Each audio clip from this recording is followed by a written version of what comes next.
Mo ti gbọ́ pa ẹ̀jẹ̀ ń jẹ́ ẹ̀sìn mi.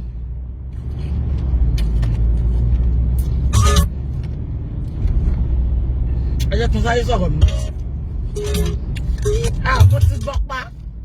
Mo ti gbọ́ pa bàbá rà tó bá sùn lọ́rùn bá wò pé Jésè ó gbọ́ mi pa ni ó sojú ó ṣẹ̀yìn mi. Tí bàbá rà bá ń wò mí lọ́rùn Adi Jesse ó ṣojú ó ṣẹ̀yìn mi. Good morning everybody. Good morning everybody. Welcome on board. Welcome on board my lovelies, my beautifuls, my blessed ones, my adorables, my outstanding, my everything, my choices. Good morning everybody. Welcome on board. Ekaro. It's a quick one. It's a quick one. On this platform, Awoja, Abeni Koshota. But before I start this chat, mo fẹ́ dúpẹ́ lọ́wọ́ gbogbo àwọn tó ti náwó sí wa o. Ẹ ṣé o. Wọ́n ti náwó re sí wa o. Orí ò ní tán lọ́wọ́ yín lórúkọ Jésù. Àṣírí yín á bò lórúkọ Jésù. Ẹ ṣá máa wo bó ṣe ń lọ. Ẹ máa wo bó ṣe ń lọ. Àti ń kọ́lé wa. Very, very soon. We are gonna show you ibi tá bá dé àbí kò yé yín ojú ti èṣù àti kọ́ ilé yìí ná Olúwa ṣeun nítorí tí àánú rẹ̀ tó dúró láíláí kò wá ní possible tí ò bá ṣọlá ẹ̀yin alálùbáríkà tẹ́ ń wò mí ẹ̀yin táyé yín máa dá ẹ̀yin olóríire alálùbáríkà tẹ́ ń wò mí kò lè possible tí ò bá ṣẹ̀yin mo dúpẹ́ lọ́wọ́ yín o ẹlẹ́dàá mi dúpẹ́ lọ́wọ́ yín gbogbo nǹkan tí mo more o Uncle Gabriel more o Uncle Tóyìn more o àti Tóyìn more o gbogbo wa more o nǹkan bí ore kò ní tán lọ́wọ́ yín o àwọn ọmọ yín bá láàánú pàdé o ọ̀run á dúró tì yín o tẹ́ bá pe èèyàn kan billions of people ló máa dá yín lò ẹ méṣẹ́ Billions of people ló máa dá yín lò lórúkọ Jésù. Ẹ ṣé mo more o. Ẹ ṣé o. Ọ̀run agbọ́rọ̀ yín sí rere o. Ìdáwọlé àrọ̀ yín sí rere o. Ṣé ò ní dìṣẹ́ mọ́ yín lọ́wọ́ o. Ẹ ṣé lórúkọ Jésù. Yeah. On this platform, we are keeping it real. KB má bínú ọmọ Yáyìnbó ẹ lọ. Kọ́láwọlé Adénúgà, my blessed brother. Uncle KK, Kọ́láwọlé Ajétúmọ̀bí, my adorable blood. We are from the same town. Ẹ ṣé mo dúpẹ́. PMP, international lawyer tó mọ̀ye, ògbójú kí ló máa ń pè náà, investigative blogger. PMP, investigative blogger. Mommy Ellen, mommy wa nìyẹn, àwọn nọ́ọ̀sì wa nìyẹn, àwọn nọ́ọ̀sì wa nu gúùpù wa nìyẹn. Ẹ ṣé mo dúpẹ́ gbogbo yín, àṣírí yín ò ní tú, àṣírí pẹpẹ òun tú, àṣírí yín ò ní tú. MHM, òun ló máa lọ ṣe findings fún gbogbo nǹkan. It is well. God bless you all. I love you all. Ẹ ṣé mo dúpẹ́ o, ọ̀run á bò yín láṣìírí. It's a quick one. We are always keeping it real on this platform. Ẹ má bínú. Awo omi lemi mo beyan koko shota mo àti A àti B gbogbo wọn lèyàn mi sìn. I don't have any enemy. But òótọ́ ki wa wà nílẹ̀ ká má sọ. Mo máa sọ òótọ́ yẹn. Ó ti jẹ́ kẹ́ mọ̀ èmi. Bẹ́ẹ̀ni mi ṣe tóbi tó ni mo ṣe máa sọ òótọ́. Ẹni bá fẹ́ kú ni kó kú. I care less. I don't care. Ó ti jẹ́ kẹ́ wò pé Bukky tẹ́ ti pa láti 2016 tí ó kú. Toyin Butter sọ̀rọ̀ dì sí ó jẹ́ kẹ́ mọ̀ pé kò lè kú. Ọlọ́run lẹ́bi mi lò. But I'm not going to start this chat without appreciating my fathers of all fathers. Bola Tinubu Jagaban. Yesterday was his birthday. He celebrated his 69th year's birthday yesterday. We celebrate this lovely man. I know people will say, Bola Tinubu ṣe báyìí, Bola Tinubu ṣe báyìí. Mo fẹ́ kẹ́ máa ro nǹkan kan o. Ẹ̀yin tẹ́ sọ pé Bola Tinubu ní mission ní 2023. Mo ti bọ́ síta tẹ́lẹ̀, mo ti wá sọ̀rọ̀ nípa mission daddy mi fún yín Bola Tinubu. Okay, Hausa ti jẹ́ kíní fún 4 years lẹ́ẹ̀mejì, that is 8 years. Ẹjọ́ ta ló wà nílẹ̀ Yorùbá tẹ́ fẹ́ falẹ̀. Ẹ̀yọ̀ gidi wọn ló wà nílẹ̀ Yorùbá tẹ́ fẹ́ falẹ̀. We are one Nigeria. I'm not attacking Yoruba Nation. They have a good mission. I don't want to attack them, but we are not one Nigeria ni wa. Bola Tinubu ẹ jẹ́ sọ fún yín sìn yẹn tó bá máa block mi kó block mi. Bola Tinubu, come rain or shine, tó bá máa contest, èmi Olúwabùkọ́lá máa campaign fún jàtijàti. Ẹ jẹ́ ká ti bí ìṣáná ká ti kíyèsí ogun. Ẹ wo Bola Tinubu, ó ṣe kò ṣe ó ń kówó jẹ o, ó ṣe o. Ẹ wo Discovery Channel ni máa pe Bola Tinubu. Discovery Channel ni. Ẹ mọ̀ why? Ó máa wà àwọn tó wà intelligent á dẹ̀ fi wọ́n sípò. Kóńdà jẹ́ kí n jẹ́ fada ni. Ẹ wo Fáṣọlá, ẹ wo gbogbo àwọn boys ẹ̀ lẹ́kọ̀ọ́ yẹn. Ó rí pé ó wà yìí, ó ti rí wọn tán. Ó dẹ̀ Shemo is a good man. Please, I want you to support him. Let's support his vision. Hausa ti jẹ́ kíní lẹ́ẹ̀mejì. Let's support his vision. Eléyìí ò ṣọ̀rọ̀ pé mo hate ẹ̀, mo like ẹ̀. We just have to support his vision. Because ẹnáwó center lè gbé sílẹ̀ nílẹ̀ Yorùbá kò sí. Bola Tinubu náà ni. Òun ni mouthpiece wa. He has been doing it. Let's give him a benefit of doubt. Àbí kò yé yín. So please, if his mission is to come out in 2023, please, let's support him. Anybody ma bú mi kó bú mi. Ìwọ tó bá dé bú mi block ya rẹ̀. Mi opinion mi ni. But Bola Tinubu kọ́ mo wá sọ láàárọ̀ ẹ̀. Just leave that. Bola Tinubu is evil man. Èwo ni o evil nu gbogbo wọn. Ọmọ kékeré tẹ́ fẹ́ lọ gbé wá no evil. Kò sẹ́ni tí o evil. Àdúrà la máa fi wọ́n lọ́wọ́. Àbí kò yé yín. Let's support them. He's our man. Bola Tinubu is our man. No. Bola Tinubu is our man. No. Bola Tinubu is our man. Ọ̀rọ̀ Bola Tinubu kọ́ mo fẹ́ wá sọ láàárọ̀ yìí. Ẹ jẹ́ ká sọ nǹkan tí mo fẹ́ sọ. Now, kí ló dé tẹ̀yin ará òyìnbó, ẹ̀yin ará ìlú òyìnbó tẹ́ ní tìjú náà? Kí ló dé tí ẹ̀yin ará ìlú òyìnbó tẹ́ ní tìjú? Kí ló dé tẹ́ live on peanuts? Why are you living on peanuts? Ibi ìfìyà ilẹ̀ ẹ ní celebrate ìyá yín. Ìtorí oppressor kan ti wá sórí social media. ó ti wá oppress yín pẹ̀lú peanuts pátápátá wá fún yín 1 million wá fún yín 5 million owó tó yẹ pé tẹ́ bá jókòó ẹ ṣiṣẹ́ yín ẹ make billions ẹ make owó yẹn times 3 ẹ wá béèrè lọ́wọ́ mi ẹ wá worship peanuts èmi ò dárúkọ o ẹ tó bá dẹ̀ mẹ́pọ̀ wo ìjọ tòun ẹ lè bọ́ta èmi ò rí yín àkìlódé ẹ ṣe ní tìjú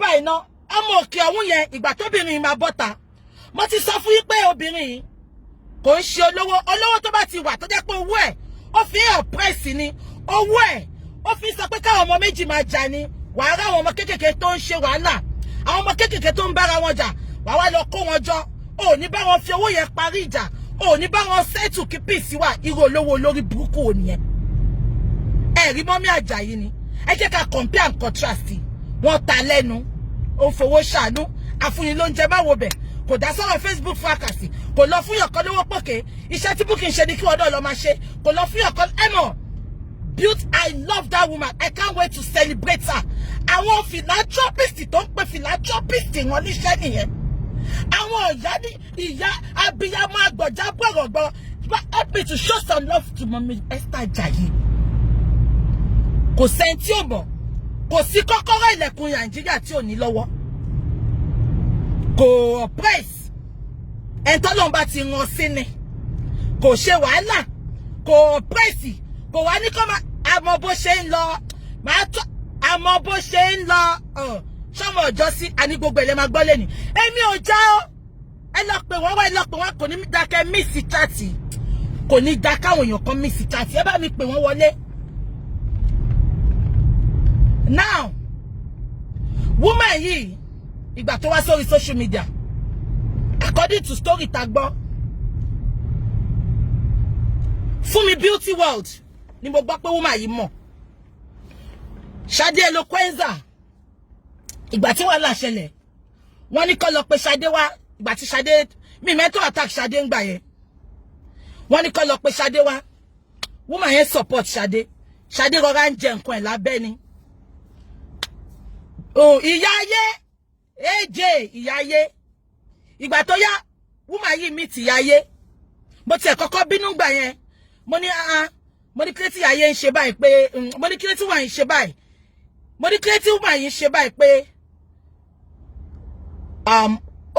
kí tó ń finance ìgbà tí mo gbọ́ pé òun náà ló ràn ìyá ayé lọ́wọ́ mo bínú pé kílẹ̀ tí ìyá yìí ń finance àwọn tó ń jà pé tó bá tiẹ̀ máa finance wọn ó jẹ́ kó finance wọn kó stop jà ní kó gún mi lórí social media but òun finance wọn láti máa dárúgúdù sílẹ̀ nínú finance yẹn ni àbí kan tí mo sọ yé yín ìyá ayé náà rọra ń jẹ mùlá ẹ̀ ìyá ayé rọra ń jẹ oúnjẹ kò sọ̀rọ̀ oúnjẹ yẹn kò sọ̀rọ̀ ìyá ayé wá mẹ́yìn kan lọ síbẹ̀ ẹ wá jẹ ẹmu lọ́wọ́ dání ẹ wá bẹ̀rẹ̀ sí ní pariwo ìyá yìí o olórí burúkú ni gbogbo yín ṣeré yìí tó wà lẹ́kọ̀ọ́ tó jagbẹnu sọ èyí tó ń tàǹkárá yẹn àbí wèrè ni ṣeré woman tó ń fún wọn lówó yìí ó láìkì kan máa hype òun tó bá fún ẹ ní 50,000 ó máa ní kó lọ hype òun kó sọ pé 1 million ló fóun èmi mọ bó ṣe ń lọ dáadáa ẹ ti gbàgbé pọ́mọ tó ń tàǹkárá lẹ́kọ̀ọ́ àbúrò mi ni ó jẹ́nu làágùn mi ó jẹ́ ó mu àtàṣe àfòmọ́ tẹ bá ń wá àfòmọ́ ẹ tí ra fòmọ́ o ṣẹlẹ̀ tó ń tàǹkárá lẹ́kọ̀ọ́ yẹn òun gangan là fòmọ́ àwọn ará ìlú òyìnbó ló máa ń fòmọ́ ó máa lọ máa ta wọ́n ní tó bá ti wá ta mọ́ yín tán shopping ni bá mi relé ṣùgbọ́n mo dúpẹ́ fọ́lọ́run ibi tọ́lọ́run gbèdé nínú ayé mi mo dúpẹ́ fọ́lọ́run ìyẹn kọ́ mo fẹ́ sọ lẹ́nìí ọmọ tó ń tàǹkárá tó máa pariwo ìyá o ẹ bá mi pé òun gan pé oore wo gan ló ṣe fóun ṣọ́ọ̀bù àǹkárá tó ní ó sunkúnsunkún ní kó tó fún ní 1 million owó ṣọ́ọ̀bù yẹn péré lọ́ba san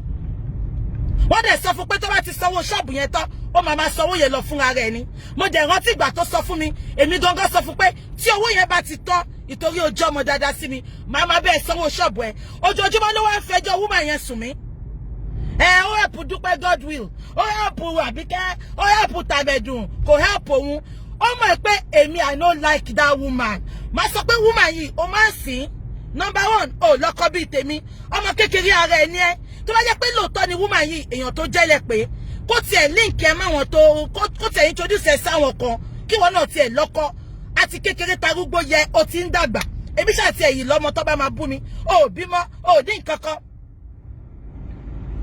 àbí tó yẹ yín ó bímọ ó ní nǹkan kan kí woman tiẹ̀ introduce ẹ kò ní ṣe nǹkan kan fún ẹ lójú ẹ àwọn tó mọ̀ lẹ́yìn ẹ ó help wọn kò help ẹ ìgbà tó máa help ẹ ṣá 1 million nǹkan tó sọ fẹ́ mi nìyẹn 1 million ló fún ẹ kò fi ṣí corner shop Ankara ẹ tó wà lẹ́kọ̀ọ́ àbí mo wá wò pé olówó wò ní 1 million pẹ̀lú gbogbo bó ṣe máa ń ṣe fún woman yìí tó ẹ máa gbọ́ mi o meanwhile gbogbo IP yẹn gbogbo wọn ń retí ni pé ó máa ṣe fóun ìyẹn kọ́ ni mo fẹ́ sọ láàárọ̀ yìí ṣe bẹ́ẹ̀ kọ́ nìyẹn wà ó lè máa wojú olú àbí ìdẹ ṣe gbọ́ woman yẹn wọ́n sọ pé ó help kọ́nà àwọn ẹ̀gbọ́n lady yẹn because lady yẹn ọmọ olówó tó ń pera ẹ̀ kó ń ṣọ́ ọmọ olówó ẹgbàgbé ẹ̀ ìyá ayé ti sọ́rí but story for another day nìyẹn ẹ jẹ́ ká fi yẹn sílẹ̀ ìyẹn kọ́ mo fẹ́ wá sọ lẹ́nìí so woman yẹn ó help kọ́nà àwọn ẹ̀gbọ́n ẹ̀ láti wọn lọ school so kò lè ṣe kó má worship ẹ̀ àbí kò yẹ yín tẹ́ bá ti rí olówó tó máa ràn yín lọ́wọ́ tó yẹ pé ẹ gbọ́dọ̀ máa worship ẹ̀ ni ẹ sá fún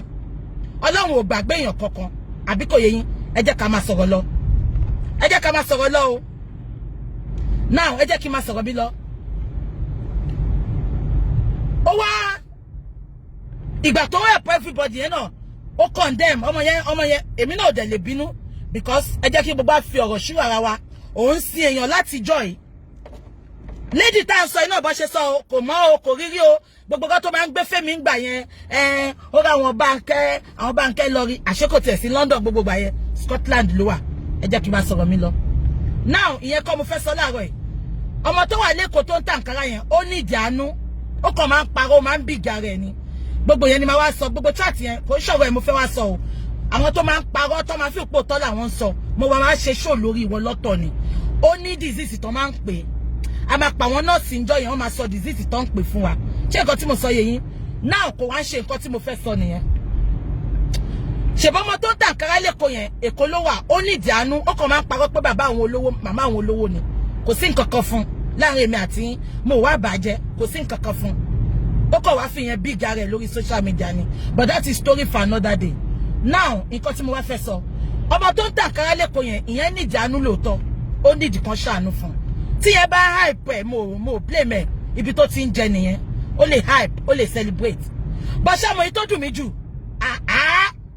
la frying pan I am disappointed in you ṣé Fúnmi Beauty World ló fẹ́ ṣàkọsí ni Fúnmi Beauty World is made you can never compare yourself with Fúnmi Beauty World oh no hands down Fúnmi Beauty World back to back Fúnmi Beauty World hands down you can't compare yourself with her in all ramification ṣe bẹ pàwọn kan máa ń dákẹ́ ni àwa máa ń wo bó ṣe ń lọ àǹtí Tóyìn ẹ jẹ́ kí n yá ohun yín àwa máa ń wo bó ṣe ń lọ lórí social media ni tẹ́ bá rí mi tí mo dákẹ́ èmi ò wá já o àwa sòótọ́ ọ̀rọ̀ ni mo kàn máa wo bó ṣe ń lọ ni tí bá dákẹ́ mò ń study gbogbo yín ni àbẹ́kọ̀yẹ yín la frying pan kí ló dé ṣógun láyé ni ó wá ń ṣe bí ọmọ tí ò jọ bẹ̀rí èlò lọ fún ẹ ṣóhun ló kọ́lé fún ẹ ni kí ló dé tó ń ṣe yánmọ̀yánmọ́ lórí social media àtàwọn ọkùnrin náà alápá máa ń ṣiṣẹ́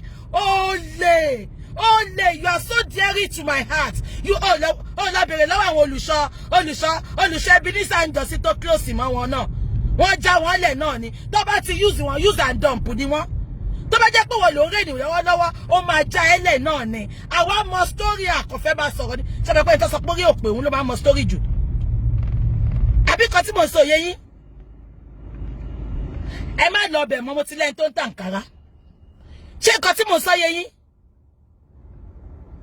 la frying pan ìjọ wo ló gbé ya sórí social media tó ń ṣe my mentor mélòó ni mentor ẹ gbà lọ́wọ́ ẹ ìtorí ìjẹkújẹ ṣe bá Amẹ́ríkà ló wà kí ló dé tó wá ṣe yánmọ̀yánmọ́ tábàdẹ̀ máa wò bẹ́ẹ̀ yẹn o ẹni kó pe fígọ̀ tó fún wọ́n fún ẹ 5 million wọ́n fún ẹ 10 million owó tó lè ṣiṣẹ́ fún ṣebí níjọ́sí tí ìyá ewé bọ́ta ìgbà tí ìyá ewé àtàkì woman yẹn ìyá ewé sọ pé la frying pan ṣèbọ́ sọ pé fún wọn náà lówó ó sáré bọ́ta kò fún mi lọ́wọ́ kí ló dé ó wá ṣe yánmọ̀yánmọ́ olóò fẹ́ sílé inú ilé téèyàn bá kọ́ ni mo mọ̀ ẹ̀pọ́n ti ń sílé onórí fíìdì ló ti fẹ́ sílé tiẹ̀ kí lè tà lè rí ilé tó fẹ́ sí wàhálà kó jẹ́ pé áàfù lo ìkọ́dé tó ti rẹ̀ sílé níbi tó ti fẹ́ sí la frying pan you are just an empty barrel you just like to come online you are so fake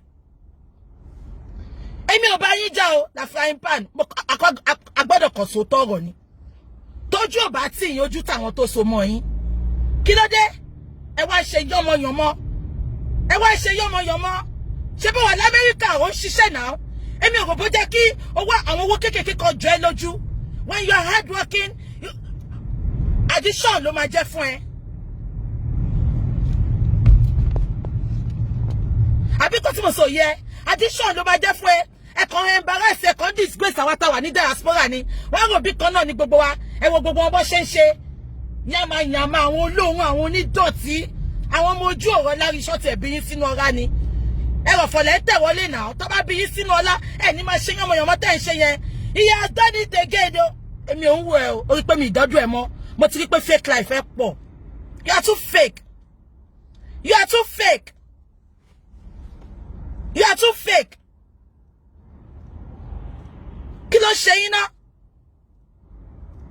wọ́n ní tí ṣe ní bàtà yẹn ń fọwọ́ bò ni tó bá ti wá jẹ́ pé ó ṣe nǹkan fún ẹ ṣé o mọ̀ pé ní mítì ló ti ń create fúnra yẹn àwọn kan á tún máa bínú sìn ó tún ti ṣe míì fún wọn á tún gbógun tiẹ̀ bàbá sọ pé ó ń gbógun tiẹ̀ ṣé ẹ̀yin nìkan lè rò bó help ni oppressor tó ń fún yín lówó ṣé rò bẹ́ẹ̀ nìkan ló help ni ẹ̀yin nìkan kọ́ ló help ó help a lot of people tó ń dẹ̀ sọ síta wà láìtàláì before kó tó come on Facebook kó tó wá máa help gbogbo ẹ̀yin non-entity ẹ̀yin ọmọ ojú ọ̀rọ̀ lárí ẹ̀yin ọmọ àfikọ́nà játa ọbẹ̀ ẹ̀yin játijàti ẹ̀yin wọ̀ṣọwọ́ṣọ́ wọ́n tọ́jú yín náà wọ́n fún yín sínú owó náà kò wọ́n lára yín ẹ wo bẹ́ẹ̀ ṣe rí ikọ̀ ògbé kan ó dàbí ẹrù wèrè àtọkùnrin wọn àtobìnrin wọn ọkùnrin yẹn tẹ̀ ló disappoint mi jù gbogbo ọkùnrin ilé ayé yìí ló ń ṣe fọmọ jẹ ìyẹn náà máa ṣe you have a place in my heart ó lọ bí olùṣọ́ Ebenezer òun náà sọ jù yẹn lọ wọ́n já wọn lẹ̀ nẹ̀ wọ́n use and dump ní wọ́n tún mú yẹn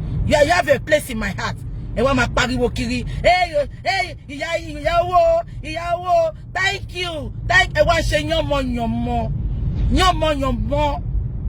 gbogbo yín wá ṣe yánmayàmá tójú ò bá ti gbogbo yín ojú ń tà wá ara diaspora tẹ́ ń fi yánmayàmá pa ojú ń tà wá diaspora ṣé help ló ń pè yẹn ni help ló ń pè yẹn yóò ṣe help because tó bá yẹ kó fẹ́ help ni kó lọ sí Nàìjíríà àìmọye àwọn tó wà Nàìjíríà tó ní díẹ̀ help tá àdẹ̀ ní gbọ́ lórí social media ọmọ tó ń tẹ̀lé àná ọmọ tó ń tàkà yẹn ti sọ fún mi ó ló bá kọ̀ pé òun gbà mí kóun lọ hype òun lórí social media kóun lọ hype òun ó like kó máa hype ẹ̀ gan nǹkan tó ń ṣe fún yẹn ó like ẹ gbàgbé ẹ̀ ó like nǹkan tó ń ṣe fún yẹn gan àbí kan tí mo sọ yẹ yín ẹ jẹ́ lọ sówó ẹgbẹ́jẹ́ mọ́wọ́ tójú ò bá tì yín ojú táwọn tó so mọ́ yín lọ sọ́wọ́ ẹgbẹ́jẹ́ mọ́ àti ẹ̀gbọ́n àwọn tó wà lẹ́kọ̀ọ́ tó ń hype tó ń pariwo kiri ó tún ti ṣe o èwo ni ti àwọn tó wà nílùú òyìnbó l'Amẹ́ríkà ní London kí ló dé tílé oge tó gé jẹ náà ẹ jẹ́ kí tílé oge yín tó yín jẹ nǹkan tí mo ṣe láìkì ìyá Dublin nìyẹn kò kọjá yẹ she's contented bó ti yẹ pé ìyá máa ń parọ́ ganan àtúwọ́tà nìyá but ìyá wà contented Lafuki who are you trying to oppress? Who are you trying to oppress? Kò sẹ́ni tó fẹ́ rí ẹ. Nobody see you. Inferiority complex, don't shake gbogbo yín complex. You think when you put all that nonsense online, you want to use it to show off, to rub to people's face. Fumi is made. Fumi will beg. Fumi is not begging like you all. Go get out. Ìwọ ríran ni. Ó rí traffic light ipò ti tàn ni. Àbọ̀fẹ́ yẹ kí n ṣe ìjì ẹ̀ fún ẹni. Ṣé gba cream ò tà mọ́ ni copycat tó ti mọ lára ìgbà táwa nínú group náà gbà yẹn tọ́tí ọba ti ṣe ìyá ìwé ló bá compete ń gbà yẹn you just be yourself you are a grown up woman pátápátá you be 40-something this year you are somebody's mother be yourself stop gbogbo nonsense yẹn. My account is large, ó tún ti fọwọ́ sí o. My mentor. Mélòó ló gbà lọ́wọ́ ẹ? You are a shameless woman. My mentor, abetu ti ma ọkọ yín lọ síbẹ̀ ni. Kábíyèsí making. Ẹ ti mú ọ lọ síbẹ̀. Ẹ ní tìjú o. Ẹ ní tìjú rárá. Ẹ ní tìjú, mo wà disappointed. Ṣé bẹ́ẹ̀ dẹ̀ ń ta cream, ṣé cream ò ta ni? Ṣé bẹ́ẹ̀ dẹ̀ ń ṣe interior decorator yẹn náà ta ni? Ẹ lọ jókòó síbi kan. Ẹ lọ wá ṣẹṣẹ, ẹ̀yin aláìní tìjú. Tó bá tẹ̀ fún yín gan, tí ó jẹ́ kẹ́ máa pariwo ẹ̀ síta ni, ó tún ti ṣe o. Kọ́mi èmi gan fún ẹ léyìí tó ju nǹkan tó fún ẹ lọ kó get out. Ẹ̀yin olóṣì, ẹ̀yin olè, ẹ lọ lọ fún yín. Owó tó máa tọ́ èèyàn ló máa kù náà. Ẹ ti bọ ọmọlúàbí yín jẹ́. One lie. Command one iota of respect from people. Ṣé kí n ṣọ̀kẹ́ lára àwọn tó pè lọ́rọ̀ ẹ̀gọ́ ló wá sọ fún mi pé kí n bá ẹ sọ̀rọ̀. Kí n fẹ́ ọ̀rọ̀ ọ̀nà ẹ. Publicly they not sọ pé kí n fọ ọ̀rọ̀ ọ̀nà ẹ. Nonsense. Mother of the day. Ṣé ò ní ìyá ẹni? Olóòkọ́lé ìyá ò lè ṣe mother of the day ni. Just because of friend peanut. Wà lọ fi hàn. Ó tún jẹ́ sọ fún ẹ kò ní wá. Tó bá wá kó pa mí. Tó bá wá sí ibi tó ti fẹ́ ṣe nǹkan yẹn kó pa mí. Kò ní wá. Ẹlẹ́hàá ni wọ́n wọ̀ kí n bọ́ta.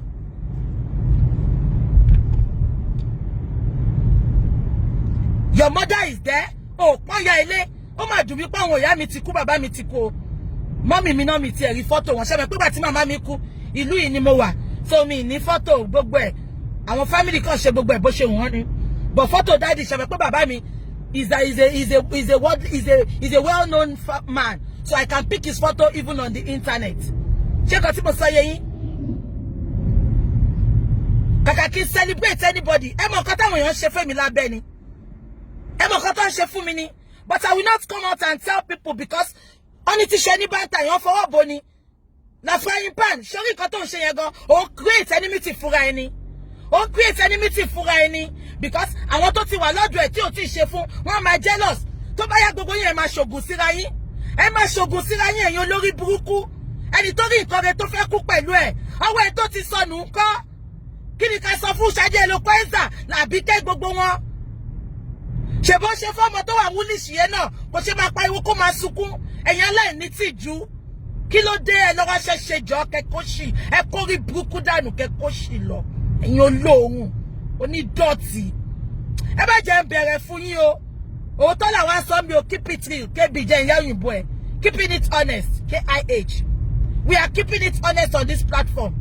Nonsense. She's not a giver. She's not a giver. She's an oppressor. She's not a giver. Mama, what to sumo dada?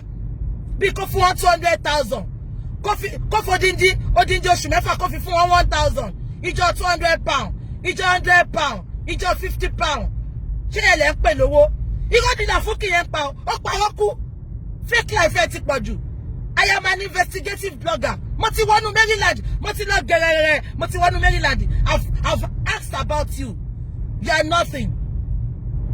Social media ló sọ yín di nǹkan. You are nothing. Nothing. Nothing. So social media ló máa fún yín ní flexing ló máa fún yín lápá ló máa fún yín ní yẹ̀kẹ́ wá máa flex. Gẹ̀ǹgẹ̀ àì. Ẹ má bínú gẹ̀ǹgẹ̀ àì. Gẹ̀ǹgẹ̀ àì. Ẹ má bínú. Nonsense and ingredients. Mo ń bọ̀ mo yìí máa sọ̀rọ̀ o. Kò fẹ́ jẹ àìsí ní ọ̀rẹ́ mi.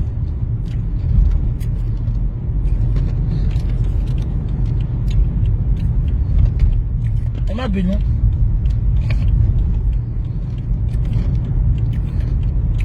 Bàtẹ́ fọ́kọ náà bẹ ṣe ń gbé nìyẹn. Ọkọ mi o. Ọkọ mi o ṣọ́kọ yín ni. Ẹ ṣàfẹ́ jẹ olórí tipátipá.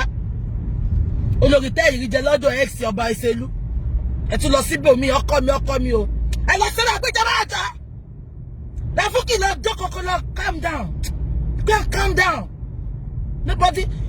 Olówó ni fún ara ẹni ó fẹ́ lówó gbogbo àwọn èèyàn mọ́ tiẹ̀ ni. Ó lè lówó èèyàn mọ́ tiẹ̀. Lọ jókòó lọ wá bí jókòó sí. Yọ̀pọ̀yọ̀pọ̀ ti pọ̀ ju inferiority complex dẹ̀ ló ń ṣe.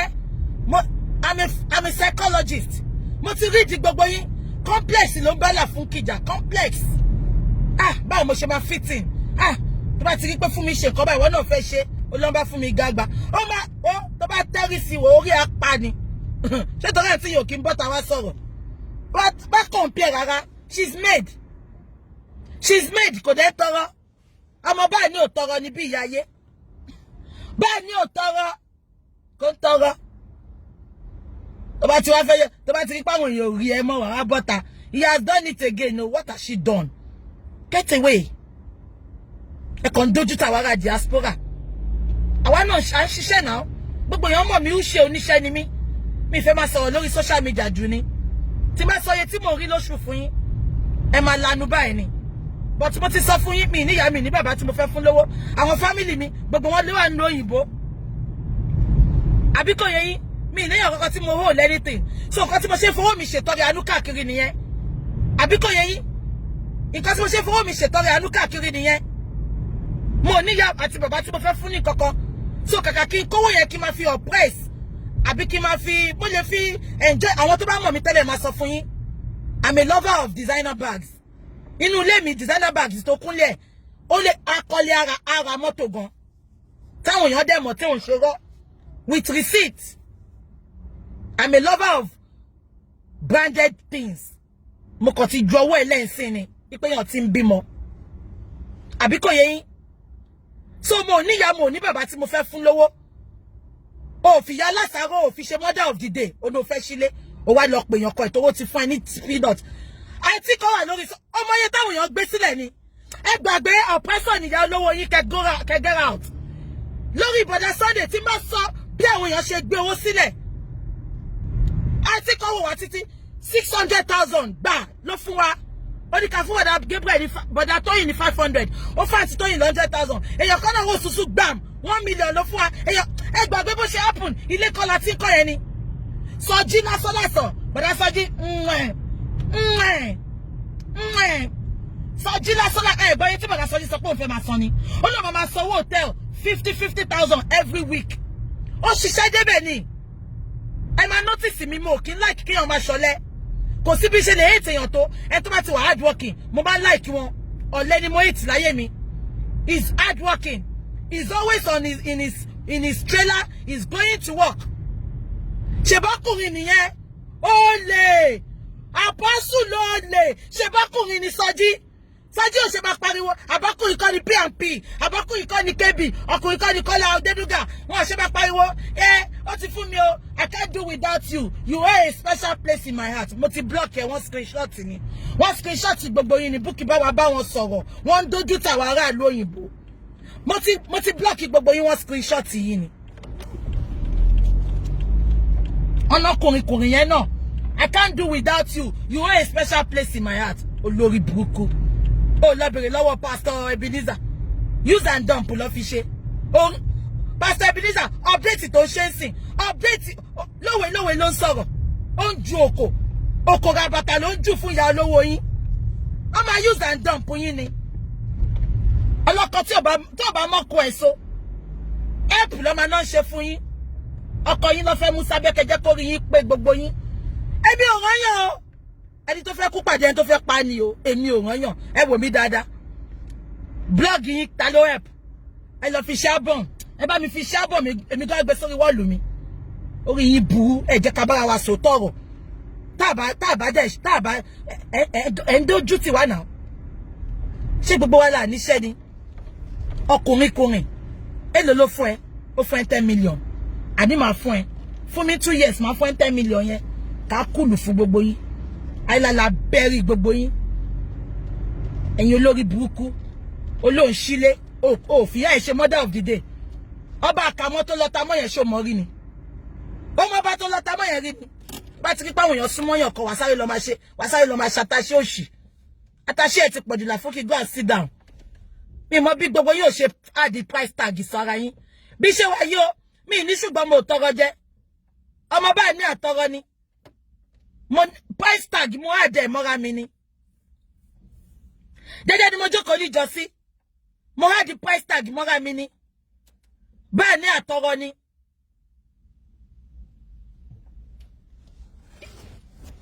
Tí má fẹ́ anything lẹ́ni máa ṣiṣẹ́ mi, máa dẹ̀ pawó yẹn, máa ṣiṣẹ́ mi máa pawó yẹn. Kí ló tẹ̀lé lọ́wọ́ ṣẹ́ṣe? gbogbo wa la máa jẹ breakfast ìyá mi time ló máa yàtọ̀ ìyá tó fowó oppress yín lẹ́ni tó jẹ́ kẹ́ máa búra yín kẹ́ máa show off orí burúkú fẹ́ bá gbogbo yín ni ẹ lọ ṣiṣẹ́ jọ èyí olóṣì ọ̀lẹ wọn mọ̀jú kọ́ jókòó tó wo disability lọ ìgbà tí kù wọn ti tóbi jù ikùn lárí kò sóbò lábẹ́ wọn ní ṣiṣẹ́ ẹ wọkùnrin yẹn náà olórí burúkú wọn tẹ̀ bá pàrọ̀ wá ẹsẹ̀ bẹ̀tì tó ti lò láti jọ yìí mo ń gbà you hold a special place in my heart obìnrin ò ń ṣe you hold a special place in my heart lórí èlò tó fún ẹ pátápátá wọ́n fún yín 10 million wọ́n fún yín 20 million owó tó máa tán nǹkan tí yàn bá fọwọ́ ẹ̀ ṣe ni tèèyàn tẹ́ni takísà ń tèèyàn báwo ṣe máa ń pòwò yẹn nǹkan tó bá fọwọ́ ẹ̀ ṣe ìyá yín lè ṣe fún yín á sì règùn bàbá yín lè ṣe fún yín á sì règùn Ọlọ́run nìkan lọ́ba tó máa ń ṣe fún yàn tí òun sì règùn ṣe fẹ́ gbọ́ ìyá olówó yín kò ń ṣaláàánú yín ọ̀pẹ́sọ̀ ni ó fi yín àwọn kan lójú ni fọ́rífọ́rí ló fi ń ṣe àbí kò yẹ yín fọ́rífọ́rí ló fi ń ṣe she's not a giver kò ń ṣe ẹni tó ń ṣàánú fọ́rífọ́rí ló fi ń ṣe ó fẹ́ fi ṣọ́ àwọn kan tó ti filẹ̀ tó ń bá ṣe mọ́ ni. She's not even up to something. She's just trying to oppress. That's what she does. I know her back to back.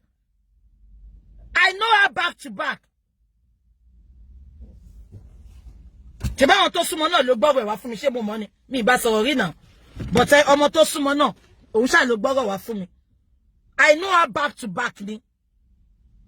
I ṣe yamayama òṣìkiri. I don't like it. Kò fún wọn bẹ́ẹ̀ ni kò fún wọn 20 million báwo ebi tí màwọn tó ń fún àní ọmọ tó ń tàn kára lẹ́kọ̀ọ́ yẹn ọmọ yẹn máa bínú kò ní fún kò fún lọ́wọ́ ìgbà tó bá fún lọ́wọ́ 2 years ago tí mo lọ Nàìjíríà ni ṣọ́ọ̀bù tó gbà yẹn 1 million péré ló fọ́mọ yẹn ẹ wo bọ́mọ yẹn ṣe ń sìn ọmọ yẹn ń sìn lóòótọ́ ọmọ yẹn worship ẹ̀ ọmọ yẹn sìn ó máa pọ́ ọmọ yẹn láàárọ̀ lọ́sàn lálẹ́ ó máa rán níṣẹ́ ọmọ yẹn sìn ìgbà tó bá fún lọ́wọ́ 1 million ló bá fi sanwó ṣọ́ọ̀bù ìgbà tó bá sanwó ṣọ́ọ̀bù tán náà iṣẹ́ ló lọ pé ó ní òun ló máa san lọ 1 million ló fọ́mọ yẹn ìgbà tó ọmọ yẹn sọ fún mi mo ní kó má wọrí mo ní màmá bá sanwó yẹn lọ because ọmọ dáadáa di sí mi mo dẹ̀ like ọmọ yẹn lóòótọ́ ṣùgbọ́n kébékébé ẹ ti pọ̀ jù mo like ẹ mo mú bí àbúrò mi ni I love her to bit but ó kàn disappoint mi ni ojoojúmọ́ ni mo dẹ̀ ń sọ fún owó ìyá yóò ní help ẹ tó máa ṣàánú ẹ kò ní fẹ́rẹ̀ kó máa lọ ran ará àta lọ́wọ́ ìwọ gbẹ́nu ẹ̀ sọ̀n torí mo sọ fún ẹ pé mo wà nínú odò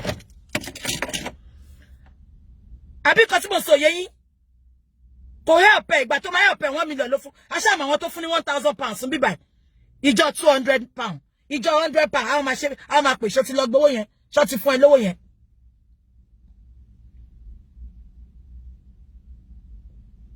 Nonsense. Kò dá náà on dojú tì wá gbogbo yóò jẹ́ kẹ́ mọ̀ mi.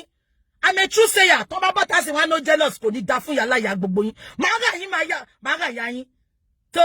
Tówó ni àbítà ìrówó rà. Àbólórí burúkú ni. Gbọ́ bó ṣe máa ń sọ ní gbogbo wọn. Wọ́n ní Bukky ó like iṣẹ́ ló máa ń mú mi. Wọ́n bá ń tàgì mi mọ́ṣẹ́ ni. Wọ́n ń tàgì mi mọ́kùnrin. Wọ́n ń tàgì mi mọ́kọ olóko. Wọ́n ń tàgì mi pé mo fẹ́ kábíyèsí kan dandandandan bí àwọn la frying pan. Wọ́n ń tàgì mi pé mo gbọ́ ọkọ lọ́kọ. Àbí kan tí mo sọ yẹn iṣẹ́ ló máa tàgì Jésè mọ̀ wá gbọ́ Jésè ó like iṣẹ́ wọ́n mọ̀ mí ní Manchester wọ́n ní alájà kówó pé kówó lé ni iṣẹ́ ló mọ̀ mí mọ́ wọ́n ní tíṣọ ẹni bàtà yẹn fọwọ́ bòdì èlò ló fún yín owó tí ò lè là yín ó fẹ́ sílé ò sílé nú ilé ẹ̀ jẹ́ ká rí ilé tó kọ́ ẹ̀yin olófo gbogbo bẹ́ẹ̀ náà nìkan gbé fọ́tò ń jọ sí òun sílé o àbólórí burúkú ni gbogbo yín ni mo ti sọ fẹ́yìn tẹ́ ń wò wọ́n ẹ má jẹ́ kí ọkọ̀ oppress yín o irọ́ ni many of them ń pa o irọ́ ni o ẹ má yẹ kọ́ oppress yín kọ́ wá kẹ́ wá máa ronú o torí bá àti wèrè kọ́ ṣe pè mí láyìn ní London yẹn ní last 2 weeks Bukky gbogbo wọn ń kọ́lé mo ní owó palliative lọ fi ń kọ́ má jẹ́ má ronú owó palliative àwọn olórí ibú wọ́n máa pa àwọn èèyàn lẹ́kún ẹni tó bá wo gbogbo yín ló ṣé mi rí yín ẹ rí pé mi iṣẹ́ mi tèmi ni nǹkan tó wà l'account mi lèmi wà after mi dẹ̀ ní fis account àwọn tí mò ń bá nu omi jẹ wọn àárọ̀ àbúrò mi kan ó máa tó bí list mi ní gbé síta list ó mo ní fún mi list nǹkan mú ẹ ó fún mi list tó sì lóun ní àwọn kankan ní Nàìjíríà mo ní tó bá ti di ṣàmì pé àwọn tí mo ràn lọ́wọ́ pọ̀ gan bó tó bá ti di next month mo ti fi sínú pé kíní mi pé tó bá di next month gbogbo list ẹ̀ máa bá ṣe shopping yẹn bí máa send ẹ̀ sí ẹ mọ àwọn iye àwọn olóyún tí mò ń ṣe shopping ọmọ fún láti bí ni àbí kò yé yín ẹ mọ iye àwọn olóyún tí mò nǹkan ministry tèmi nìyẹn nǹkan tèmi fowó ṣe nìyẹn tó mọ̀ pé tẹ́ bá bọ́ tá sìn ẹ kò ní ṣọ́ọ̀bù àbò lórí burúkú ni máa gba ṣọ́ọ̀bù sísìn máa equip ẹ̀ fún yín àná pọ̀ kò lè tán because mo ṣiṣẹ́ ni máa ṣí ṣọ́ọ̀bù sísìn máa equip ẹ̀ fún yín ní ìgbówó bàbá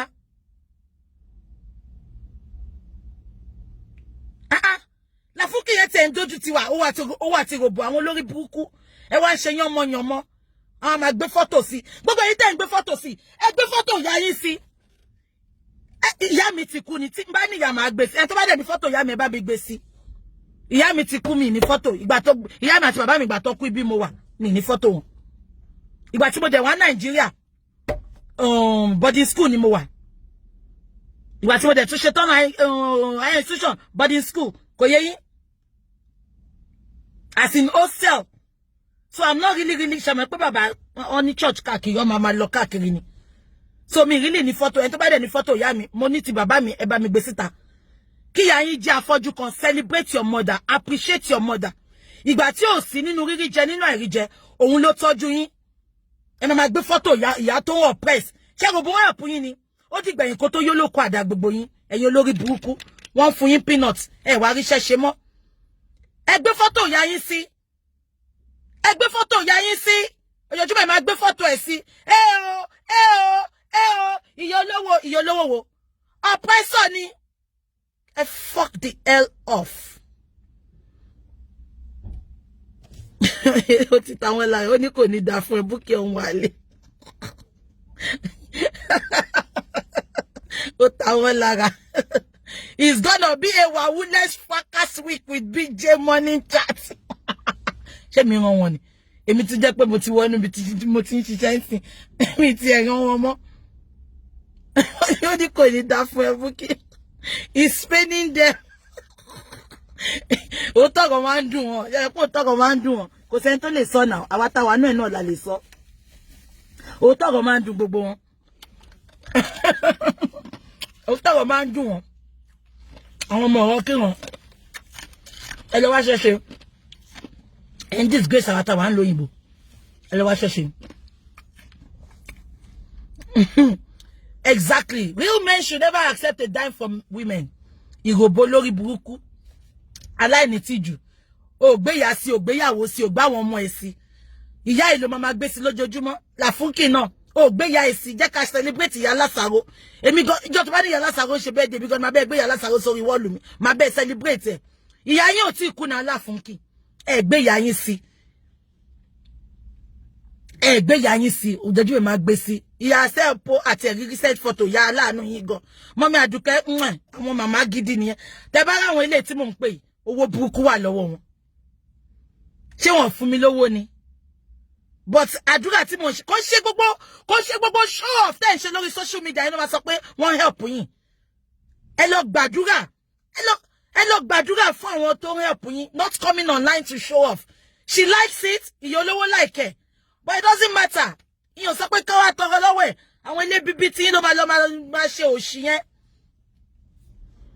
àwọn èèyàn wọ́n ní help ẹ ní Nàìjíríà ju bí tó ń wá yẹn lọ wọ́n ní help ẹ ní diaspora èyí tẹ́ wà diaspora ó ṣe kò ṣe tó bá ti wọ̀ lóyìnbó ebi ò lè pa ẹ́ mọ́ ìyà ò lè jẹ àwọn tó wà Naija àìmọye àwọn èèyàn tó wà Naija kó lọ help wọn ìbẹ̀rẹ̀ tí wọ́n mọ̀ pé ó fowó yẹn oppress ni kò help wọn ó fi oppress ṣe mọ̀ pé tó bá ti bá kọjá bí kò ti kó lẹ́yìn a máa fún kọ kó máa lọ hype àwọn olóbùkún kan náà débẹ̀ thank you ma thank you mommy kọ́ lè notice wọn ẹ máa dàgbà síbi 13 kí thank you yẹn ni ibi tẹ́ máa dàgbà darúgbó sí ni a jẹ́ pé àmọ́ bó ṣe ń lọ ẹ̀yin olóhùn wọ̀tíwọ̀tí wọ́n fẹ́ kọ́lé ẹni bá fẹ́ kọ́lé kó lọ ṣe patí nínú ilé ẹ fẹ́ ṣe sílé ẹni ẹ fẹ́ sílé ó bá àkọ́lé yẹn dábọ̀ jẹ́ kọ́ inú bẹ̀rẹ̀ láti máa ṣe patí là ilé yìí máa ṣe kíní o fẹ́ kọ́lé òfinú lélẹ̀ Odo lọ ṣe party lórí field ṣoṣo epo nílé ṣá. Ṣoṣo epo nílé ó ti lè parọ́ jù wọ́n mọ̀ Maryland. You lie a lot. Just because you want to big yourself. Àwọn ló fẹ́ big fún. Àwọn wèrè tó ń tẹ̀lé ẹni kò big fún. Ta lórí ẹ. Bọ́dá Sọ́jí sọ. Òyìnbó ń wò mí á wò pé kí ló tó ń pariwo láàárọ̀ kùtùkùtù. Ẹ jẹ́ ń jẹ ice mo ń bọ̀. Ẹ jẹ́ ń jẹ ice.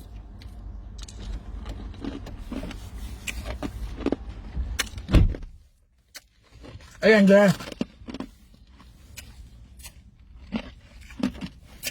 jẹ ice.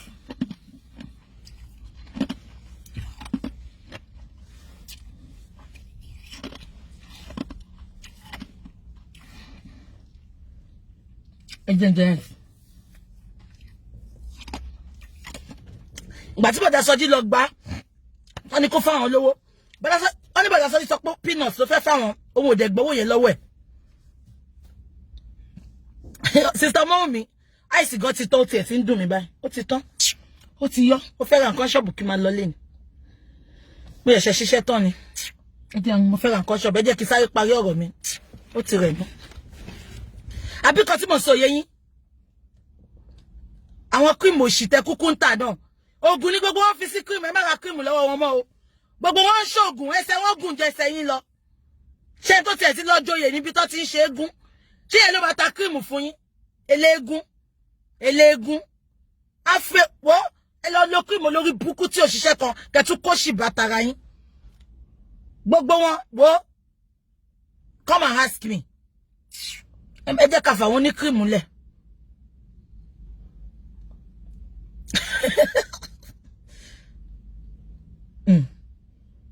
Ẹ wo a lot ń bọ̀ o Alhaji ti yokùn lọ́rùn mi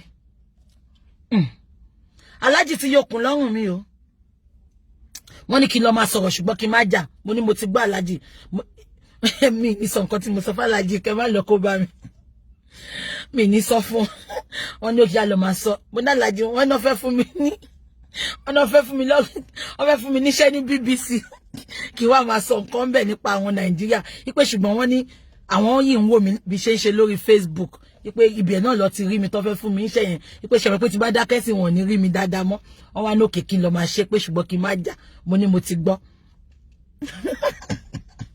irọ́ tí mo pa nìyẹn àbí kò yé yín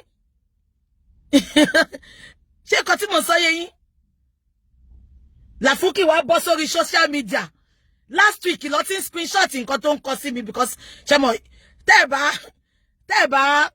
ẹ bá lọ sí wall èèyàn dédé ẹ̀ ní rí nǹkan tó ń ṣe wọn ló kọ́kọ́ gbé sí mother of the day ibo nìyá lásàrò wà wọn ṣáì tí kù tó bá ti kú ẹ gbé sí náà gbogbo wọn tó dẹ̀ celebrate woman yìí wọn celebrate ìyá wọn rí wọn celebrate bàbá wọn rí àbí kò yẹ yín kí ló dé ẹ má ṣe bẹ́ẹ̀ celebrate your mother kí ìyá yín ti kú gan ẹ celebrate ìyá yín ẹ celebrate bàbá yín ẹ appreciate wọn àwọn ló pọ̀ yín fóṣù mẹ́sàn àwọn ló lóyún yín fóṣù mẹ́sàn lọ́pọ̀ yín fọ́dún mẹ́ta why come online and celebrate peanuts no she's not a philanthropist ìyá Àjàyè gbà I love that woman dáńkù yẹn ló fẹ́ dẹ́dẹ́ kí n má like woman yẹn gbà yẹn lórí nǹkan tó sọ fún mi pa woman yẹn bọ̀bọ̀ ti rí pé ló ń pa because bó ṣe parọ́ mímí náà kiri nìyẹn ẹ wò ìyá Àjàyè náà ṣé wọ́n ń ṣàánú ni wọ́n ń ṣàánú náà she won't come and oppress kò dẹ̀ sí dẹ́kun tí ò lè kàn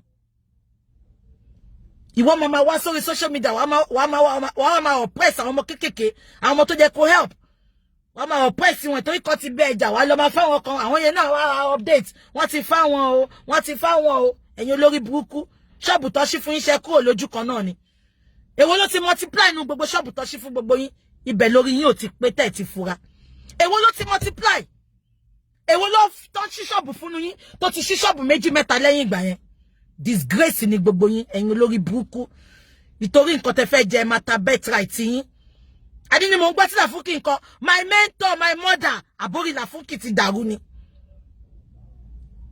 mélòó ló gbà lọ́wọ́ ẹ my mentor my mother lórí èlò ó jẹ́ kẹ́ máa Làfúkì ó jẹ́ kó máa pè mí náà ní mother ẹni o torí owó tó fún ẹ máa fún ẹ times 2 nonsense òṣèré ratamarayọ̀ àwọn wèrè dédé ẹnìkan lè ròbó fún lówó ni mo máa ń yàn tó fún lówó ní London tó fún lówó tó ju ti yín lọ gan wọn dẹ̀ bọ́ta pariwo ẹ̀ ẹ̀yin wèrè wọ́n fún wọ́n ti rí pé lébi lẹ́yìn tẹ́ wà lórí Facebook elébi ẹ̀kan disgrace èèyàn up and down lójoojúmọ́ ojú máa ń tì mí ni pé ṣe bẹ́ẹ̀ mi mò ń lọ bí iṣẹ́ kí ló táwọn pípù yóò lè lọ wá ṣẹ̀ṣẹ̀ tọkọ̀ ń ṣorí burúkú lórí social media wọ́n fún yín náà pàǹtí la máa rí lára yín wọ́n kó gbogbo ẹ̀ sọ́hùn náà àdís jẹ́ tẹ̀jì kí ọkọ yìí máa gbé lẹ̀kẹ́ olórí burúkú sọ́hùn ó jẹ́ ń fún àìmọye lẹ̀kẹ́ tó wà nínú ilé mi lóhun òṣì àgùntò paṣọ èṣídà ṣé gbogbo òṣì tẹ́ ń kọ́ tẹ́ ṣọ́ọ̀bù àtìlé tẹ́ ń ṣò yẹn ni ìyẹn l'achievement ni achievement ni iye èèyàn tó nu omi jẹ́ iye èèyàn tó tara ẹ rẹ́rìn that is my own achievement not flaunting nonsense nǹkan ayé ni abáyé lọ ṣé mo ní ni no ṣé mo ní ni but we never see me coming out flaunting it never ete ni mo ṣàbògún lé okay mi ni mo ṣàbògún lé ṣá but I will not come out to flaunt it because nǹkan ayé ni àìmọye tó tẹ̀ tí ń lò mi ríro ọmọ mi ti wà is made tí bá tiẹ̀ ní nǹkan tí mo fẹ́ fọmọ lẹ́ni bàbá tó bí lásán bàbá tó bí kò lè jìyà bàbá tó bí kò lè jìyà tọmọ mi bá nóhun rẹ́dì lẹ́ni láti lọ sẹ́kọ̀ọ́ ó máa live large ni á live bí àwọn ọmọ olówó Èkó ni ìgbàgbé bó ṣe happen tẹ́lẹ̀ la ṣe tún ní kẹ́ wo bí tẹ́ máa bímọ sí kò ṣe pé tówó fẹ́ fẹ́ ọkọ nísìn wo future ọkọ tó fẹ́ ṣe oníṣẹ́ lọ́wọ́ ṣé kò ṣe wọ́n ló ń bọ́ ṣé kò ṣe pé òun fowó ra oko ẹ̀rí mi tí mo dúró ni mo it's not about me it's about ọmọ tí mo fẹ́ bí sínú ilé yẹn tí ò ṣe ní jìyà just because you want to get married single parents single ladies ẹ kàn máa lọ settle for stupid idiot kan àwọn máa fowó ra wọ́n máa fowó roko wọ́n máa fowó ra gbogbo ẹ̀bí ti là fúnkì ṣebí kan tó fàjà ayé àti pa náà nìyẹn ó parọ́ láàrin wọn á sọ̀rọ̀ fẹ́lẹ̀ á ní kó má sọ fẹ́lẹ̀ ó máa darí àwọn ọmọ méjì rú ni kí ló dé àgbàyà ó ṣẹ̀kẹ́ dìgìdìgì ó dàbí balloon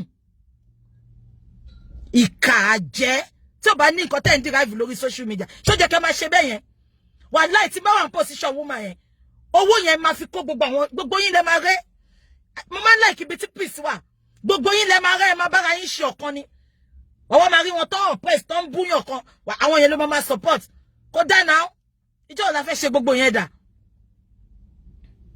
ó dàbí àpò ẹ̀wà òun ló fò bẹ́gàsì kún Nàìjíríà bẹ́yẹ tí bá ti ná Nàìjíríà 90% of owó mi ìtọ́rẹ àánú ni máa fi ń ṣe tó bá yẹ pé kí n máa náwó mi bí ṣe ń pawó ni èmi gan ti di millionaire pounds mo sọ fún yín ẹ fẹ́ mọ iye tí mò ń pa lóṣù ni ẹ lọ jókòó jọ bọ̀ ti tọrẹ àánú ni kí n omi jẹ́ èèyàn kí n pààyàn lẹ́rìn mo dẹ̀ máa sọ ẹ má bọ́ta wá sí ẹ má wá sọ you don't need to say it ẹ jẹ́ kó wà láàrin èmi àti yín ẹ mọ iye list tó ìwà lọ́wọ́ mi tí mo fẹ́ help ni mo dẹ̀ mẹ́pọ́ lọ́wọ́ á ṣe mo ń ṣojú náà iṣẹ́ tí mo ń ṣe náà ni mi ì dẹ̀ ṣojú kòkòrò Ọlọ́run á ṣe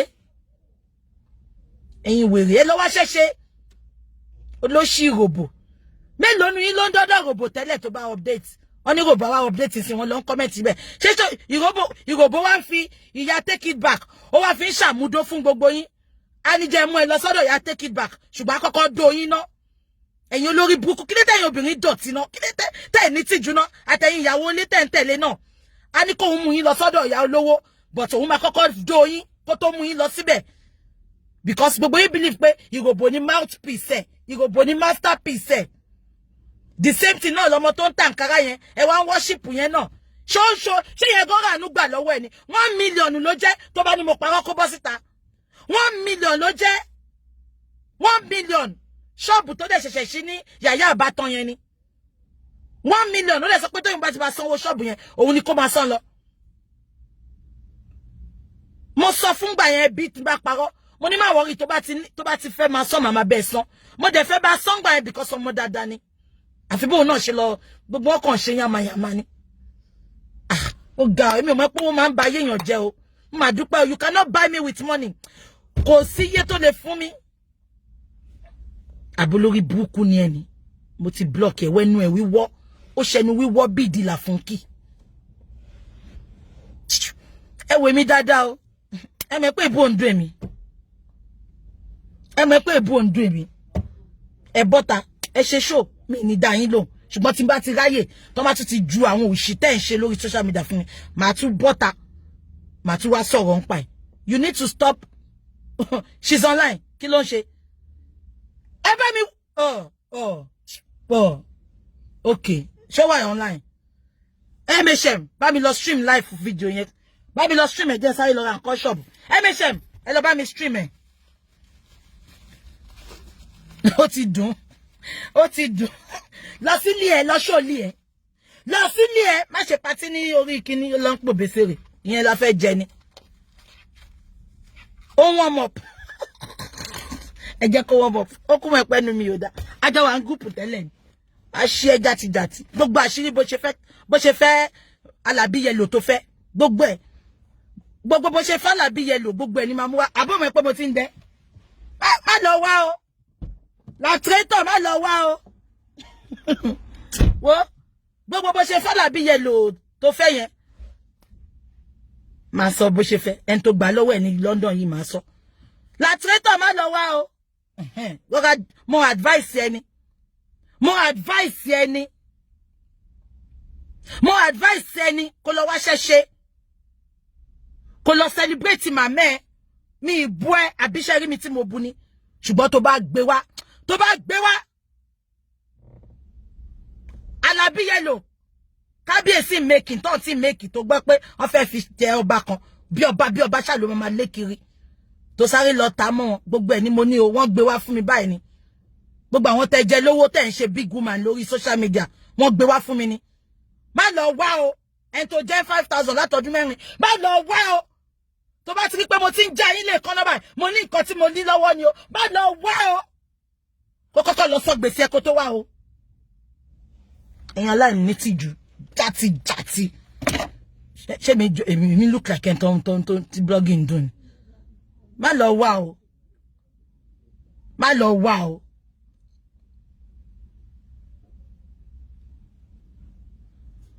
Gbogbo wọn ni ma wá sọ ẹ má wọrí ẹ jẹ́ kí n máa lọ. Ṣé ti gbọ́? Ẹ fún wa ní ẹ bá wa kọ́lé wa o. Bẹ́ẹ̀ dẹ̀ bá wa kọ́ ẹ fún wa títí oṣù kan a máa fi wọ̀nyí bí ta ṣe dé. Ṣé ti gbọ́? Báwọn èèyàn ti ń support 100,000 tí mo sọ yẹn wọ́n ti ń bá wa dá. Ṣé ti gbọ́? Ẹ ṣé, God bless you. It's gonna be Mommy Esther Ajayi's birthday. Please, I want you to join me to celebrate her. I'm gonna celebrate her big. Àwọn philanthropist tó ń gbé philanthropist mi nìyẹn. Àwọn ìyá tó ń fowó ṣàánú. Eléyìí audio ni. Àdé tó bá fẹ́ fún yín 1,000, ó máa máa dá ní £100, £200.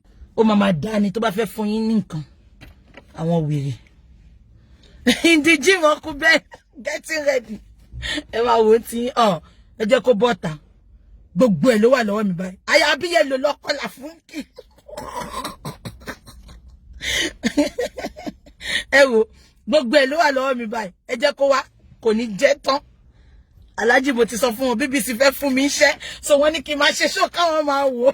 Ẹ jẹ́ máa lọ ẹ má kó bá mi. Màá rí yín later mú lọ sùn. Ẹ wò ẹ jẹ́. Adébọ̀ nǹkan tó máa ń dùn mí. Gbogbo wọn ti believe pé ìròbó ní mouthpiece woman yẹn o. So gbogbo wọn tó bá tí òbó bá ti gbé nǹkan sí wọn sáré lọ síbẹ̀ wọ́n máa lọ máa kí woman yẹn máa lọ máa ṣe mọ̀. Wọ́n believe pé tí woman yẹn bá rí àwọn help àwọn ẹ̀kan ń tan ayín ni. Ó ìràwọ̀ gbogbo yín náà máa lò ní kúrò lójú kan. Èyí tó ti ṣí ṣọ́ọ̀bù fún láti jọ yìí. Àléwo ló ti multiply ṣọ́ọ̀bù nù yín. Wọ́n ní tí ó bá ń ṣe business lọ́dún kan yẹn máa multiply ni. Èwo ló ti multiply nù gbogbo yín. Ẹ̀yin olófò, ẹ̀yin olóhun. Ẹ̀yin disgrace àwa o, gbogbo wa ń ṣiṣẹ́ nbi báyìí ni o. Kọ́ má wò bí pé gbogbo alọ́ ń fún lówó. Ẹ̀yin olófò òṣì, olóhun ò ní dọ̀tí. Àwọn tálákàs. Iṣẹ́ yín ló máa mú yín lọ́wọ́ kò ń ṣe nǹkan tó ń fún yín. Ìyẹn máa addition nìyẹn. That will be an addition. Àìsí ti tán ẹ jẹ́ máa lọ. Mo like gbogbo yín. Gbogbo yín tẹ promise wa Alábí Yẹlò. Ọ̀rẹ́ ni mi ò dá. Ẹ jẹ́ kí n máa lọ. Ẹ̀yin ẹ ṣá bá mi lọ wò torí náà ti ẹ ń bí mi. Mo rí pé mi lọ sọ́dọ̀ ẹ̀ mo mi ti block ẹ̀. ṣùgbọ́n mi ní wo ẹ̀yin bá mi lọ wò tó mi ní time tó bá ti sọ nǹkan kan yẹn wá sọ fún mi gbogbo bó ṣe Falabi Yellow ọmọ tó Falabi Yellow gbogbo plan gbogbo nǹkan Falabi Yellow ṣe lójúbìtì fún gbogbo ẹni máa wá sọ fún yín ẹni tó jẹ́ £5,000 tí ó sọ láti jọ tó ń ṣe big woman lórí social media gbogbo ẹ máa wá sọ fún yín mo ní lọ́wọ́ ni wọ́n gbé wá fún mi ni mo kàn wò pé ẹ jẹ́ ká fi laptrator lẹ́kọ̀ọ́ máa bá tiẹ̀ lọ wá bọ́ta ń ṣe èrò sílá gbé yàrá lọ ṣe ń jẹ iv yẹn ó wá máwọn lọ́ba ó kó wọn sí àwọn ọba tó jẹ́ pé gbogbo ẹni tẹ́ ń fọ́ba nílò òyìnbó àmọ́ yín náà àwọn ọba yẹn ilẹ̀ náwó fún wọn wọ́n kàn ń bẹ ṣe ń ra voice bẹ ṣe ń fún wọn lówó gbogbo àwọn ọba ológun tí gbogbo yín fẹ́ tẹ́ wá fi ń ṣe social media stunt ẹ̀yin lẹ̀ ń kówó fún wọn náà ṣé kí n máa dárúkọ kí n máa porúkọ gbogbo yín ẹ̀yin onídọ̀tí ẹ lọ gbọ́ba olórí burúkọ tó rówó jẹun gbogbo àwọn ọba yẹn ń ṣe meeting àwọn girls ìlú òyìnbó náà náwó fún àwọn ọba yẹn wọn ò náwó fún wọn àwọn ọba yẹn ò náwó fún wọn àwọn onídọ̀tí òṣì ẹ jẹ́ kí n máa lọ fọba ọba wèrè náà dà àwọn ọba olóòórùn wo kò ní dá fún gbogbo àwọn ọba yín yẹn àwọn baálẹ̀ tẹ́ ń pè lọ́ba mi ìbọn ni o ọní baálẹ̀ ní gbogbo wọn àwọn baálẹ̀ tí ò rówó jẹun ẹ̀yin lẹ náwó fún wọn náà Làfúnkì ó níye lónìí tó gbà tó lọ́nà fún Alabi Yellow àtìyàwó ẹ̀ náà just for you to fit in it's sorry for another day tó bá lọ jókòó jẹ́ wo wọn ò ní lè gba ilẹ̀ àwọn speaker yẹn ó dàbọ̀.